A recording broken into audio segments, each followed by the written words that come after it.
Hey guys, Tegan here, and if you're watching this, I'm assuming that you want to learn to kite, which is awesome. It's really an amazing sport. The learning process can be somewhat steep, but stick with it. I can guarantee you it'll be worth it in the end. In this video, obviously this is the first video of this little series. I just want to go over some general recommendations in terms of learning to kite. And then I also just want to do an overview of, the content that I've put together for you. So the purpose of this playlist is to not get you, doing crazy jumps, crazy tricks. All this is aimed at is getting you familiar with the kite through those early stages of learning to kite and get you up and riding on the board. And then beyond there, obviously I've got other playlists with kiting tutorials that you can go through and learn, more advanced skills. But the purpose of this course is to just get you familiar with the kite and up and riding on the water. So following on from that, just diving into some general recommendations. My first recommendation is not rushing the process. If you rush the process, it can become exceptionally dangerous. The kites are extremely powerful, and especially if you don't know what you're doing, it can really hurt you if you mess up. So take it slowly, don't rush the process, and you will get there eventually, and you'll actually end up learning faster if you take it slower, because obviously there are different levels that you have to climb, and by rushing through it, you don't build solid foundations, and it'll catch you later on when you start,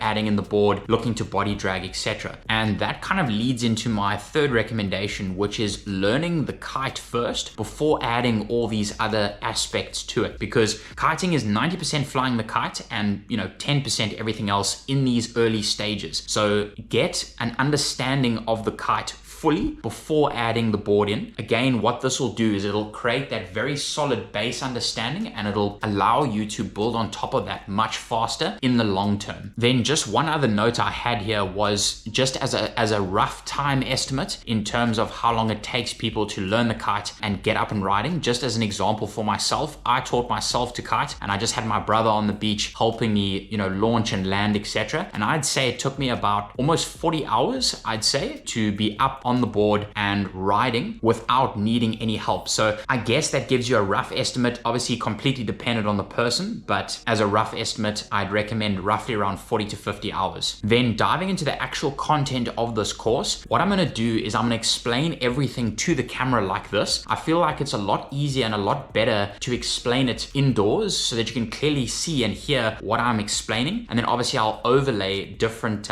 beach explanations to obviously put what I'm saying into practice. So in terms of an overview of the course, I'm going to start with going through all the theory. So how the wind works, how the power zones in the wind work, how all that works. Then we'll go through all the gear that you need, how all that gear works, how all that gear is set up. Then we'll go through, the basics of how the kite works, how to actually fly the kite. Then going through some little exercises that you can do on the beach to increase your kite flying confidence and competence. Then once you've got that down, then we'll start going into the water, and we won't add the board in yet. We'll first look at how to body drag. So body dragging is just dragging yourself through the water, and I'll explain that in more detail later on. And then after we know how to body drag, then we'll start adding the board in, how to obviously get up on the board and how to ride the board, and then ultimately how to ride upwind, so ride into the wind. And after that, you should be a pretty self-sufficient kiter. And then the last video I'll do is how to handle being overpowered. So often you'll go on the water, the wind picks up. How do you handle yourself in overpowered conditions? Just one thing I want to add here as well is that this course is totally up to you with how you use this. If that's either learning by yourself or learning with someone or taking kiting lessons. Obviously, I'd always recommend taking kiting lessons, but if you've got no choice and you've just got some other kiter who's teaching you, this should give you a good understanding of how everything works and should speed up the learning process. But again, I'd recommend always taking kiting lessons if possible, because obviously those guys will know exactly what they're doing, and it's just the safest way to learn and go through this whole process. So that's everything I wanted to run through in this episode. Any questions that you have, leave them in the comments, and I'll obviously get back to you as soon as I can. If you enjoyed this, like, subscribe, get keen for the next episode, and we'll see you then.